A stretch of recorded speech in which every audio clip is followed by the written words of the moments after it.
Sri Sharda Devi and Her Divine Play, Chapter 33, page 669. Swami Nikhilananda, a disciple of Holy Mother, gave us a description of Holy Mother's physical appearance. Holy Mother was well built for a Hindu woman of Bengal.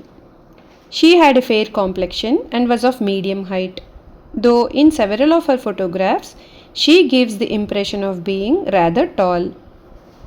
The soles of her feet were ruddy. Her thick black hair, which Yoginma used to braid, almost reached her knees. Before Sri Ramakrishna's death, she usually wore a white sari with a wide red border. She also wore some gold jewellery that the master had given her. 2 bracelets for her upper arms, bangles for her wrists, a necklace, earrings, and a nose ring. When the master gave her these ornaments, he said to Hriday jokingly, "I suppose that's all there is to my relationship with her." As already mentioned, after wearing them a short while, she discarded most of them. After the master's death, she wore a single gold bracelet on each wrist. Speaking of her own appearance, she once remarked, "I was rather pretty in my youth. Later, I became a little stout." Women often were struck by her physical beauty.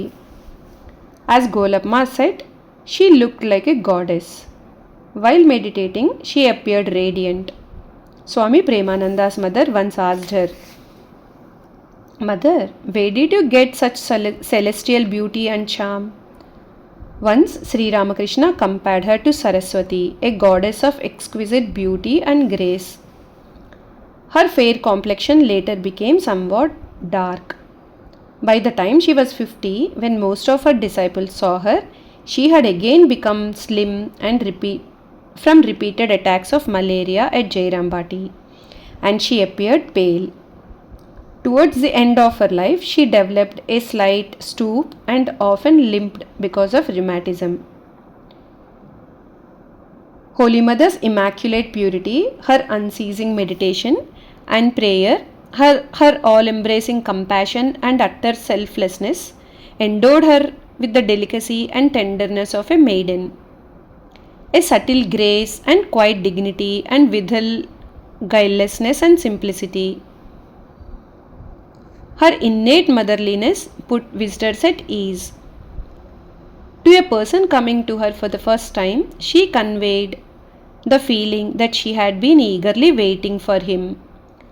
Holy Mother always inspired reverence but never gave a feeling of remoteness. During her later years, on rare occasions, a superficial observer would be deceived by her unassuming manner.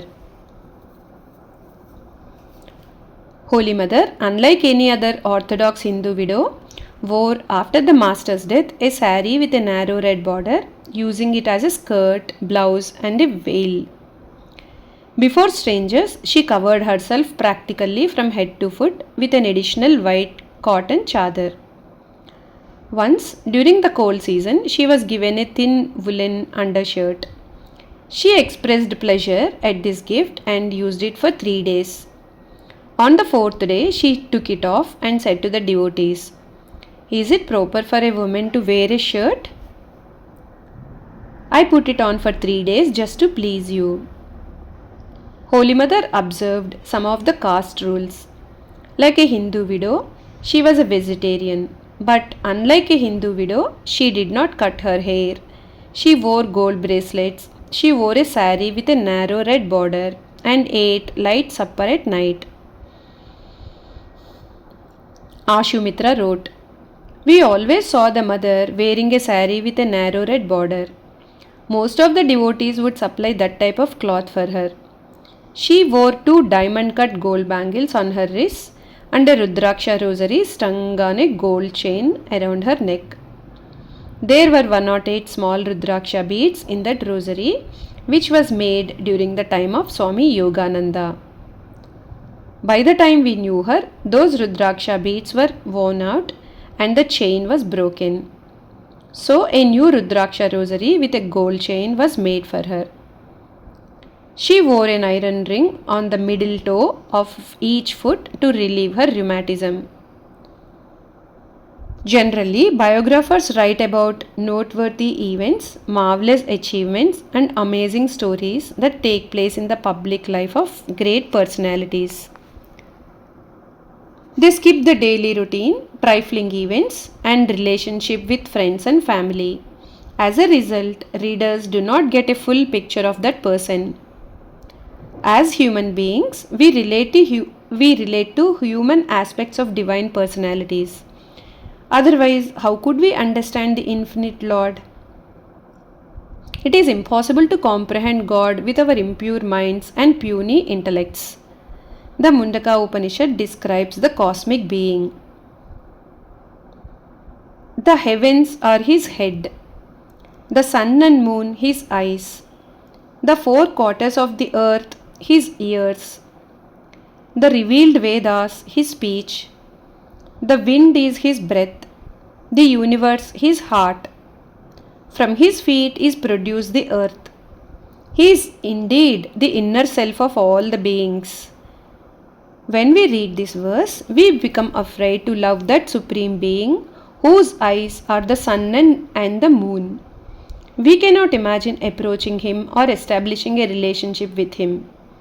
For that reason, we need Rama, Krishna, Buddha, Jesus, Ramakrishna, Holy Mother, and other great teachers of the world who can speak to our hearts and guide us along the path of blessedness. This chapter provides some further glimpses of Holy Mother that reveal some facets of her private life, her interpersonal relationships, her love and concern for others, her surroundings, her methods of teaching, and so on. These brief and seemingly insignificant incidents draw us close to the Mother, and we get a chance to see her human side vividly. Observing all these things, we feel that she is not a goddess sitting in heaven, but a human being like us, moving on this earth. To a lover, every detail of the beloved's life is important because it brings more familiarity, feeling, awareness, love, and joy. Jai Ma.